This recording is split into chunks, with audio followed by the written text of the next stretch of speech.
All right, number 2 on the properties of functions review. It says that the function is 1 to 1. We know that because it's a cube. And it says graph our function, its inverse, and y equals x on the same coordinate axis. So we need to find that function first. So we're going to switch x, or we're going to change f of x to y. Switch x and y.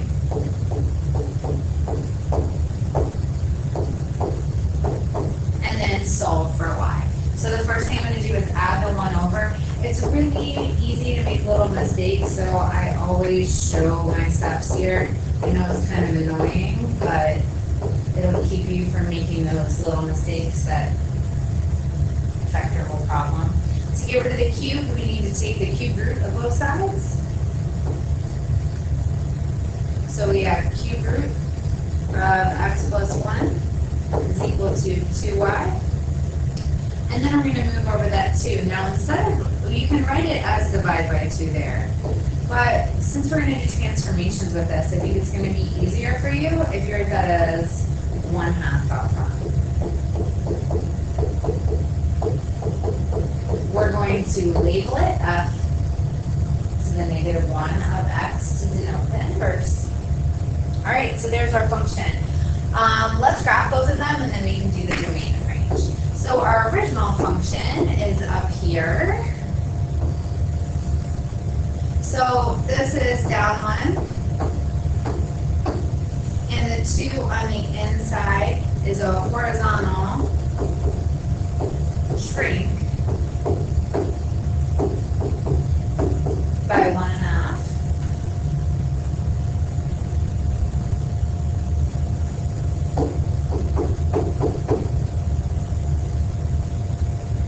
And our shape is x cubed, so x cubed looks like this.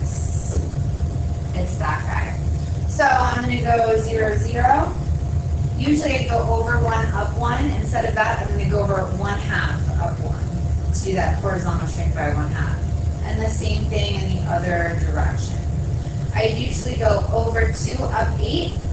I'm going to do that horizontal shrink by 1/2. So instead of 2, I'm going to cut that distance in half, over 1, up 8. And then the same thing over here. That's us getting a little cubic. That function has a domain of all reals and a range of all reals. And now you're going to do the same thing with the cube root. So here we have a vertical shrink or compression by 1/2. And plus 1 means we're going to go left 1 unit. You don't have to write those things out, but I think it's really helpful.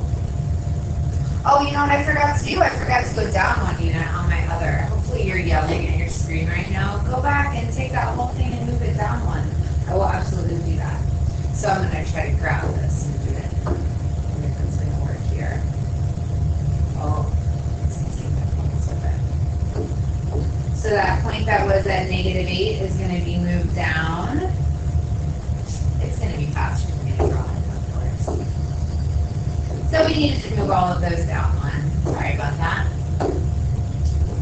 Down 1. And it's going to be at 7.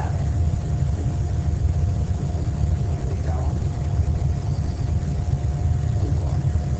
Okay.